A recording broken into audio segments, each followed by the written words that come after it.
राष्ट्र सर्वप्रथम, राष्ट्र सर्वप्रथम, राष्ट्र सर्वप्रथम, राष्ट्र सर्वप्रथम।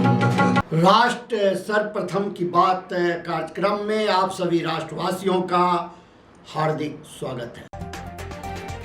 पेट्रोलियम मंत्रालय ने कहा कि इंटरनेट मीडिया पर एथेनॉल मिश्रित पेट्रोल को लेकर कुछ भ्रामक और निराधार दावे किए जा रहे हैं। मुख्य न्यायाधीश सूर्यकांत ने मॉस्को में कहा कि न्यायपालिका के सामने सबसे बड़ी चुनौती जनता का भरोसा बनाए रखना है, जिसका समाधान जजों की ईमानदारी और निष्पक्षता है। एयर इंडिया में बड़ा प्रशासनिक फेरबदल हुआ है। इसके तहत पूर्व सीएमडी प्रदीप सिंह खरोला को चेयरमैन, एन चंद्रशेखरन का कार्यकारी सलाहकार नियुक्त किया गया है। मुंबई में मानसून की पहली बारिश से सड़कें, रेलवे ट्रैक और सबवे जलमग्न हो गए, जिससे जनजीवन प्रभावित हुआ। शिक्षा मंत्री धर्मेंद्र प्रधान ने नीट यूजी विवाद पर कहा कि जिम्मेदार शिक्षकों ने परीक्षा की विश्वसनीयता को धोखा दिया। प्रशासन अवैध निर्माणों के खिलाफ सख्त है। एमसीडी ने 1 जून से 23 जून तक अभियान चलाया। इस दौरान 334 संपत्तियों को ध्वस्त किया गया, जबकि 302 सील हुई है। अचानक हुए मौसम में इस बदलाव के कारण दिल्ली के कई इलाकों में अधिकतम तापमान 4 से 14 डिग्री तक लुढ़क गया। बड़े नालों के जरिए प्लास्टिक, पॉलिथीन, खाली बोतलें और अन्य ठोस घरेलू कचरा सीधे यमुना में प्रवाहित होने से बचाने के लिए 80 मीटर लंबा फ्लोटिंग टैश बूम बनाया गया। एसआईआर अभियान पर जूम मीटिंग के दौरान पार्टी नेताओं को संबोधित करते हुए सीएम रेड्डी ने चेतावनी दी कि जो पार्टी नेता इस प्रक्रिया को सक्रिय रूप से लागू करने में विफल रहेंगे, उनके खिलाफ सख्त कार्रवाई की जाएगी। दिल्ली में मुख्यमंत्री द्वारा दिया गया विकास फंड का लूट लूट लूट, क्या बताया जल बोर्ड के कर्मचारी ने? कौन जल बोर्ड का अधिकारी कमा रहा है सैलरी से 4 गुना अधिक? सरकार के यहाँ से 90,000 रुपये महीने की तनख्वाह वो पा रहा है, फिर भी उसको 90,000 तनख्वाह पा रहा है, फिर भी उसको पूरा नहीं कर रहा है। ये जेई वगैरह हैं, ये कम से कम 1.5 लाख रुपये तनख्वाह होती है। कुछ नहीं तो इस वक्त ये 2-3 लाख रुपये महीने कमा रहे हैं। आखिर कौन है वो अधिकारी जो पीने की पानी का लाइन डालने की जगह क्रेन से खड्डे खुदवाकर पुनः मिट्टी से भर देता है? नहीं डाला जाता है नया पाइपलाइन। जैसे आज यहाँ पे मैं कनेक्ट किया, आप ठेकेदार हो तो आप आ गए हमसे बोल दिए कि पुरानी लाइन को निकालना नहीं और नया पाइप लगाना नहीं। पुरानी पीने के पानी की पाइपलाइन किधर बिक रही है? जो टुकड़ी निकली थी, टुकड़ी थोड़ा इतने बड़ी बड़ी फर रही थी, तो उसको घन से तोड़ के थोड़ा छोटा कर रहे थे लेबर। इतने में वो पहुंच गया, बोला ये टुकड़ी क्यों तोड़ रहे हो? तो वे लोग बोले घन से तोड़ा हूँ, पाइप तोड़ के निकाला हूँ, तो जो टुकड़ी है, टुकड़ी बड़ी बड़ी बोरे में रखते नहीं बनेगी, इसको छोटी छोटी करूँगा और टुकड़ी मैं ले जाके बेचूँगा। बोला कि टुकड़ी भी तुम्हारी नहीं होती। मामले की जांच कौन करेगा? एसीबी से जांच कराने की मांग। मुख्यमंत्री द्वारा दिया गया विकास फंड का लूट लूट लूट, लाखों की लूट का कोई हिसाब नहीं। सभी सनसनीखेज मामलों का खुलासा जल्द जल्द जल्द।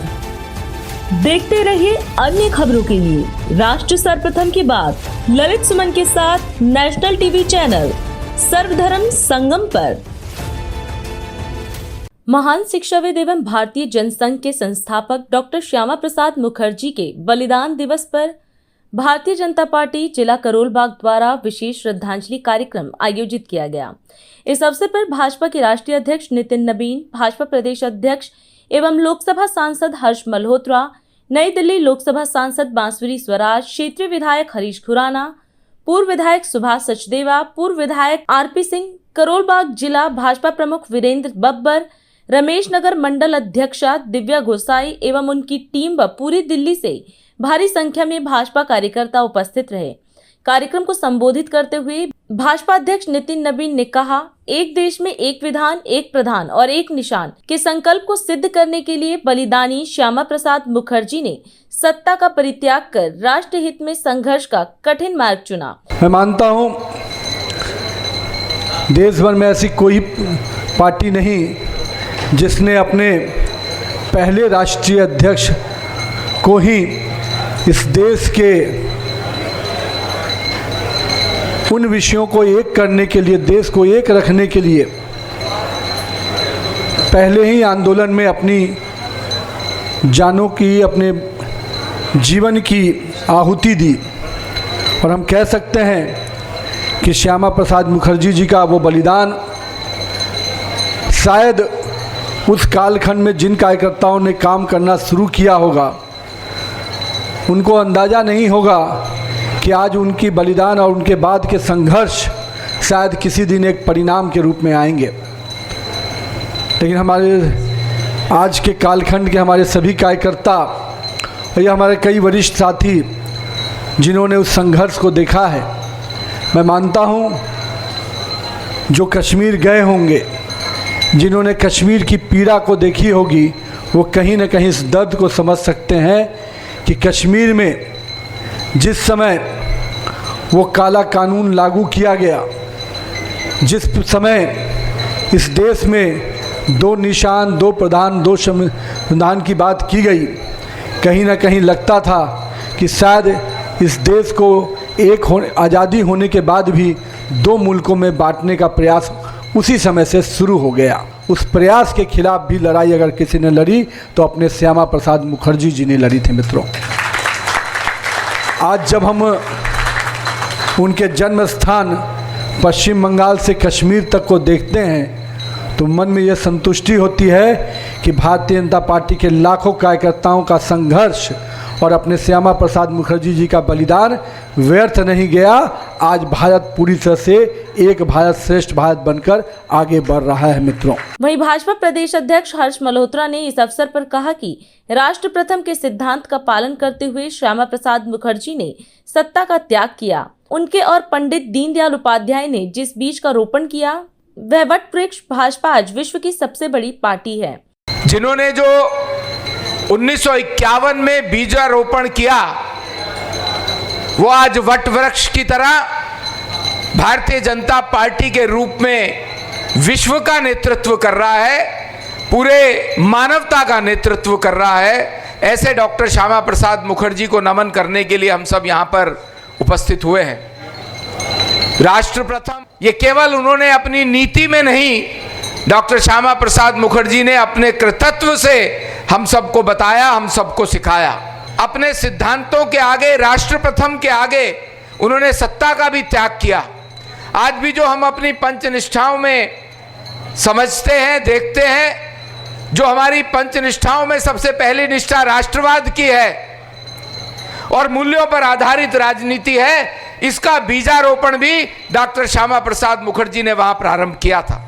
जो देश अपने पूर्वजों को और अपने इतिहास को याद नहीं रखता वो देश तरक्की नहीं कर सकता। मित्रों, और यही कारण है कि हम समय समय पर अपने महापुरुषों को, अपने ऐसे नेताओं को जिन्होंने हमें दिशा दी, जिन्होंने हमें दर्शन दिया, जिसके कारण आज भारतीय जनता पार्टी विश्व का सबसे बड़ा राजनीतिक दल है। 22 राज्यों में भारतीय जनता पार्टी और एनडीए की सरकारें हैं। 3 बार लगातार आदरणीय प्रधानमंत्री नरेंद्र मोदी जी जनता के आशीर्वाद से प्रधानमंत्री हैं। उसका बीजारोपण और उसका दर्शन देने वाले डॉक्टर श्यामा प्रसाद मुखर्जी और पंडित दीनदयाल उपाध्याय जी को हम आज नमन करते हैं। इस अवसर पर नई दिल्ली सांसद बांसुरी स्वराज सहित अन्य नेताओं ने भी अपने विचार रखे और डॉक्टर मुखर्जी को नमन किया। आज डॉक्टर श्यामा प्रसाद मुखर्जी की पुण्यतिथि पर मैं भारत की एकता, भारत की अखंडता और राष्ट्रीय अस्मिता के प्रहरी के चरणों में कोटि कोटि वंदन करती हूँ। कि आज भारत पूरे विश्व में सबसे युवा देश माना जाता है। 60% से ज्यादा हमारी जनसंख्या 35 साल से नीचे है और यहाँ पर बहुत भारी मात्रा में मेरे युवा साथी आए हैं। तो मैं उनको जरूर कहना चाहती हूँ कि ये जो युवा है ना, ये आज की इजाद नहीं है। यहाँ जितने भी हमारे वरिष्ठ कार्यकर्ता बैठे हैं, यहाँ पर सुभाष सचदेवा जी हैं, यहाँ आदेश गुप्ता जी हैं, ये सारे के सारे आरपी सिंह जी हैं, हमारे जितने भी वरिष्ठ कार्यकर्ता हैं, ये वो हैं जिन्होंने अपनी जवानी खपा दी इस देश को बनाने में। और अगर आप डॉक्टर श्यामा प्रसाद मुखर्जी के जीवन से कोई बात अनुसरण करना चाहते हैं तो ये बात याद रखिएगा कि उन्होंने अपना पूरा का पूरा यूथ केवल और केवल भारत माता की सेवा में लगा दिया। मात्र 33 बरस के थे जब वो कलकत्ता विश्वविद्यालय के सबसे यंगेस्ट वाइस चांसलर बने। वो वैसे नेता थे जिन्होंने सत्ता नहीं, राष्ट्र की अक्षुण्णता, राष्ट्र की एकता को चुना। जब उनको यह लगा कि पंडित नेहरू मां भारती के साथ अन्याय कर रहे हैं तो 1 मिनट नहीं लगा, उन्होंने मंत्री पद से त्यागपत्र दे दिया।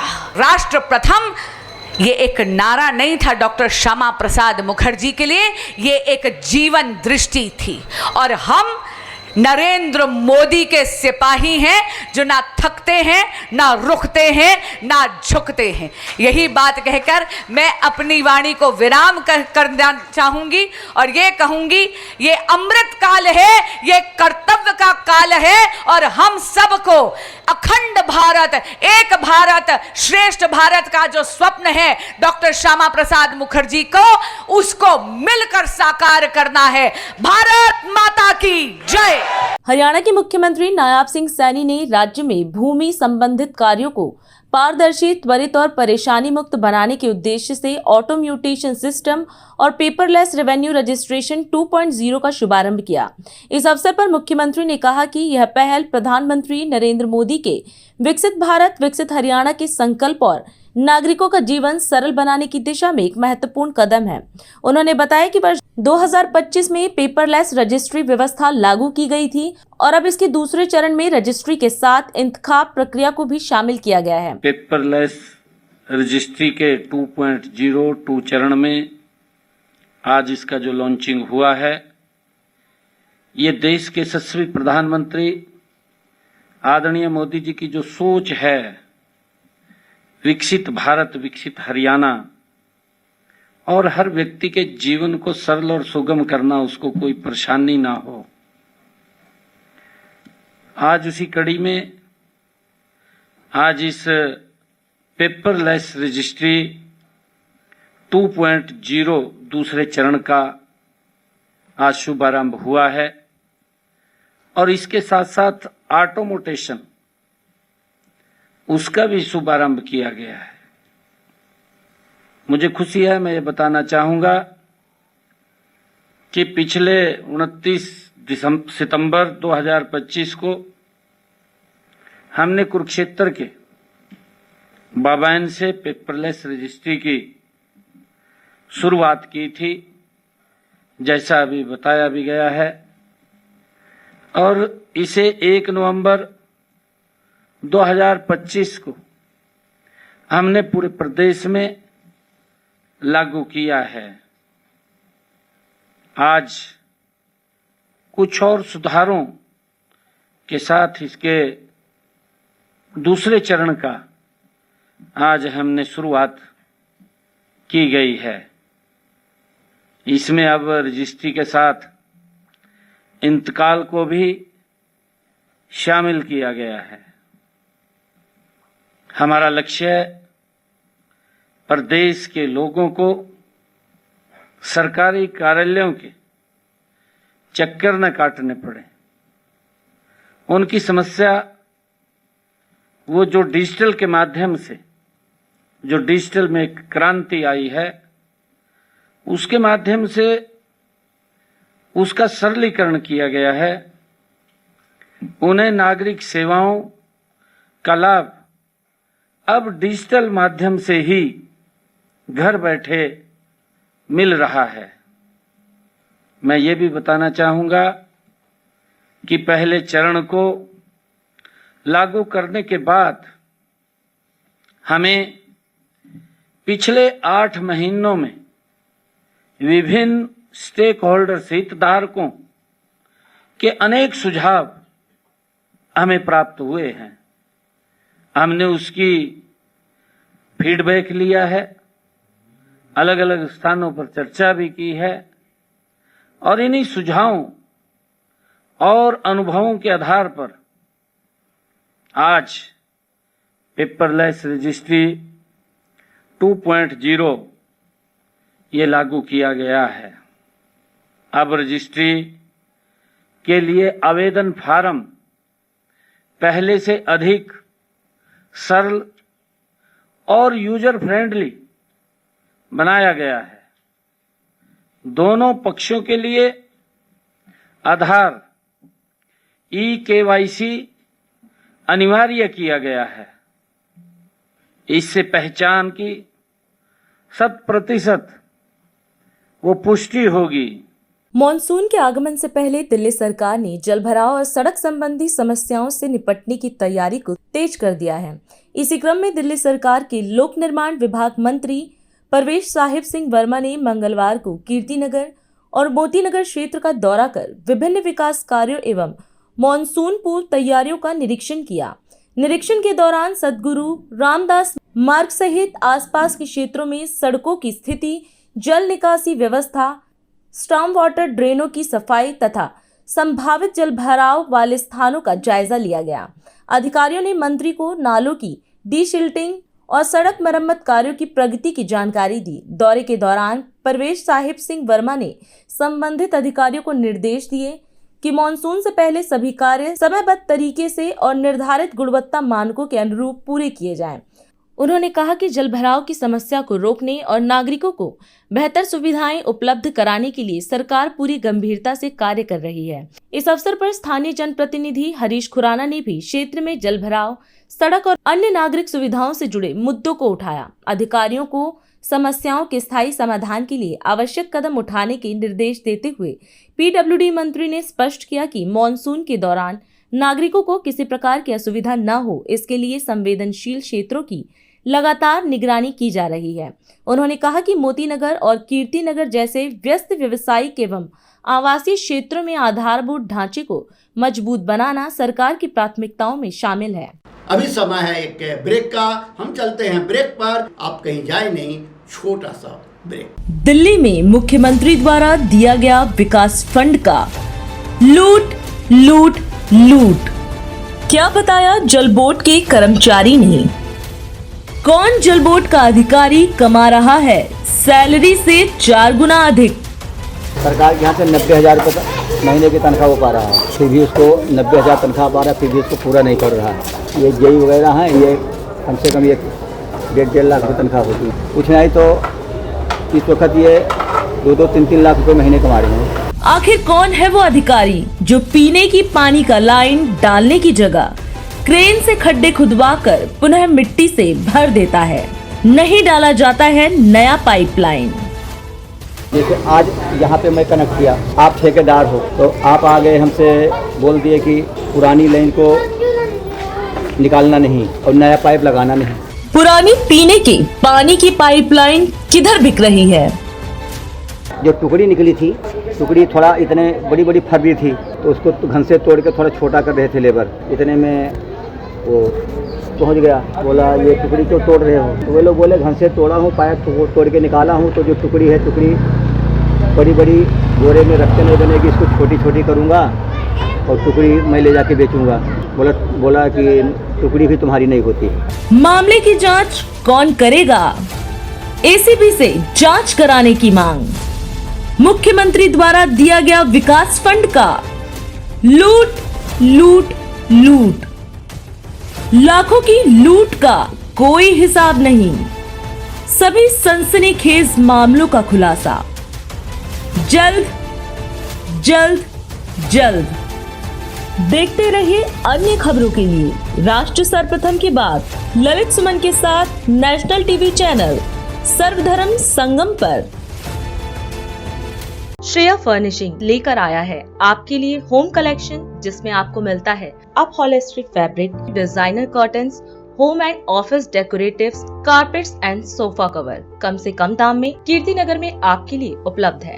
Kamal Buildtech Private Limited, fulfilling promises. With our professional team and experience of delivering projects, in past we guarantee you peace of mind and top quality work in an affordable price.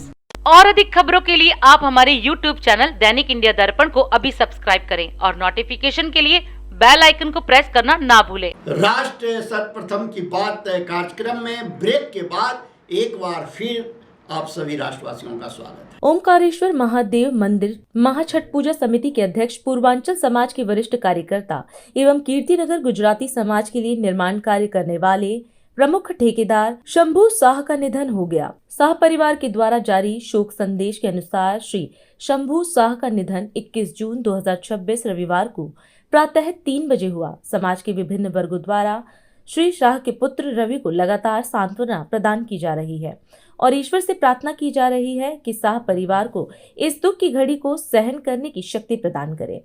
दिवंगत शंभू के पुत्र रवि शाह के अनुसार दिवंगत आत्मा की शांति के लिए विभिन्न धार्मिक अनुष्ठानों का आयोजन किया जाएगा। 10वीं संस्कार का कार्यक्रम 2 जुलाई 2026 गुरुवार को प्रातः 10 बजे से आयोजित होगा। इसके बाद 13वीं एवं श्रद्धांजलि सभा का आयोजन 5 जुलाई 2026 रविवार को प्रातः 10 बजे से किया जाएगा। इस दिन सायंकाल 7 बजे से शोक भोज का भी आयोजन रखा गया है। सभी कार्यक्रमों का आयोजन G48 मानसरोवर गार्डन, पश्चिमी दिल्ली, नई दिल्ली 1115 में किया जाएगा।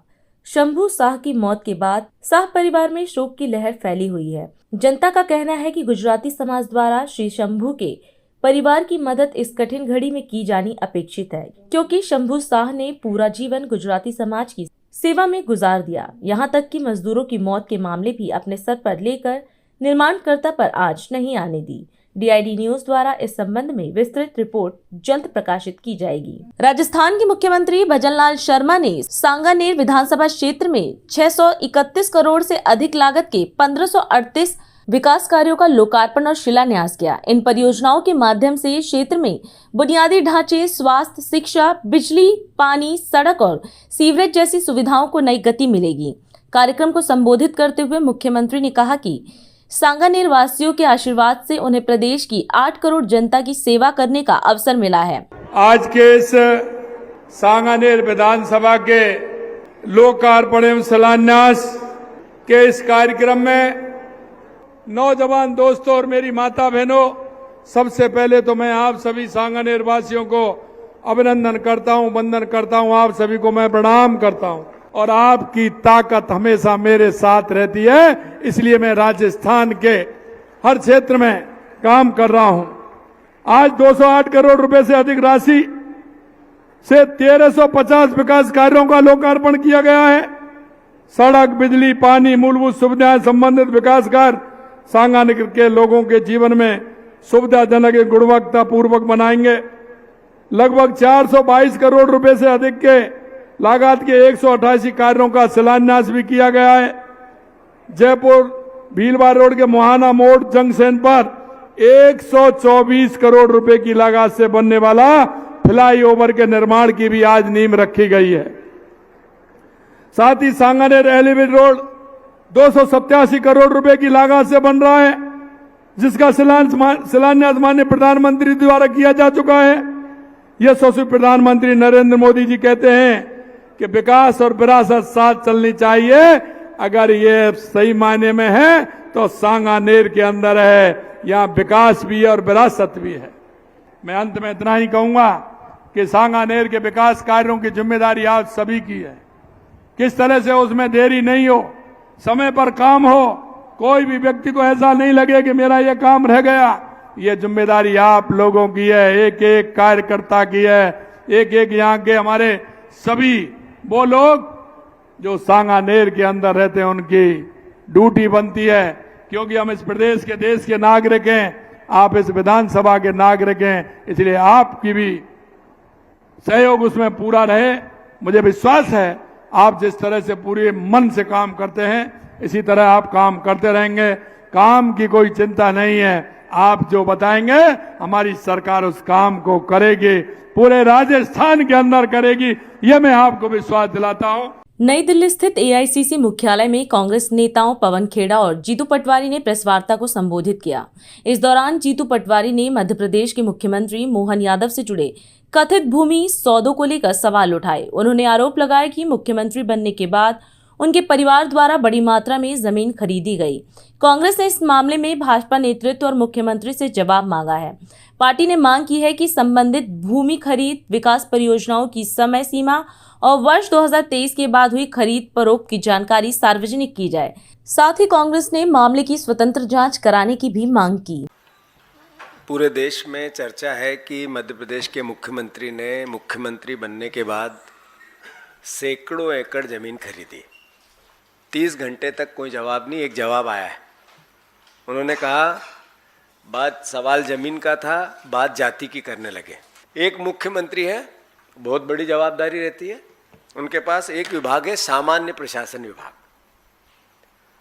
दूसरा विभाग है गृह, तीसरा विभाग है जेल, चौथा विभाग है उद्योग निवेश प्रोत्साहन, चौथा विभाग है नर्मदा विकास घाटी, पांचवा विभाग है विमानन, छठा विभाग है खनिज, सातवां विभाग है विज्ञान और प्रौद्योगिकी, आठवां विभाग है विधि विधायी, नौवां विभाग है प्रवासी भारतीय, 11वां विभाग है लोक सेवा प्रोत्साहन, 11वां विभाग है आप लोगों से जुड़ा हुआ जनसंपर्क, और इन सब विभागों के ऊपर एक विभाग है आनंद विभाग।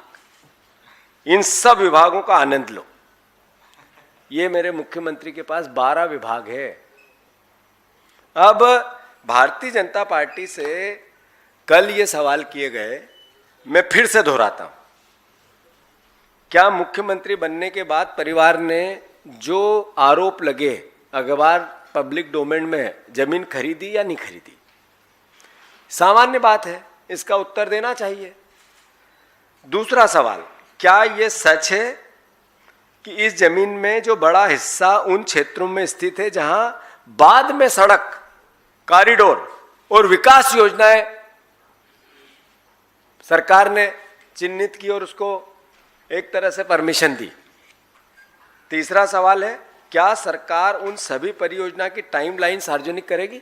चौथा सवाल है, यदि सब कुछ पारदर्शी है तो भाजपा स्वतंत्र न्यायिक जांच जैसा हमने कल मांग की थी करा सकती है क्या? और पांचवा सवाल, क्या मुख्यमंत्री अपने परिवार के 2023 के बाद की सभी भूमि को श्वेत पत्र जारी कर सकते हैं क्या, ईमानदार है तो? आदरणीय साथियों, स्पष्ट है करप्शन है, स्पष्ट है भ्रष्टाचार हुआ है। दिल्ली में मुख्यमंत्री द्वारा दिया गया विकास फंड का लूट लूट लूट, क्या बताया जल बोर्ड के कर्मचारी ने? कौन जल बोर्ड का अधिकारी कमा रहा है सैलरी से 4 गुना अधिक? सरकार के यहाँ से 90,000 रुपये महीने की तनख्वाह वो पा रहा है, फिर भी उसको 90,000 तनख्वाह पा रहा है, फिर भी उसको पूरा नहीं कर रहा है। ये जेई वगैरह हैं, ये कम से कम 1.5 लाख रुपये तनख्वाह होती है। कुछ नहीं तो इस वक्त ये 2-2, 3-3 लाख रुपये महीने कमा रहे हैं। आखिर कौन है वो अधिकारी जो पीने की पानी का लाइन डालने की जगह क्रेन से खड्डे खुदवाकर पुनः मिट्टी से भर देता है? नहीं डाला जाता है नया पाइपलाइन। जैसे आज यहाँ पे मैं कनेक्ट किया, आप ठेकेदार हो तो आप आ गए हमसे बोल दिए कि पुरानी लाइन को निकालना नहीं और नया पाइप लगाना नहीं। पुरानी पीने के पानी की पाइपलाइन किधर बिक रही है? जो टुकड़ी निकली थी, टुकड़ी थोड़ा इतने बड़ी बड़ी फरदी थी तो उसको घन से तोड़ के थोड़ा छोटा कर रहे थे लेबर। इतने में वो पहुंच गया, बोला ये टुकड़ी क्यों तोड़ रहे हो? तो वे लोग बोले घन से तोड़ा हूँ, पाइप तोड़ के निकाला हूँ, तो जो टुकड़ी है टुकड़ी बड़ी बड़ी बोरे में रखते नहीं बनेगी, इसको छोटी छोटी करूँगा और टुकड़ी मैं ले जाके बेचूँगा। बोला कि टुकड़ी भी तुम्हारी नहीं होती। मामले की जांच कौन करेगा? एसीबी से जांच कराने की मांग। मुख्यमंत्री द्वारा दिया गया विकास फंड का लूट लूट लूट, लाखों की लूट का कोई हिसाब नहीं।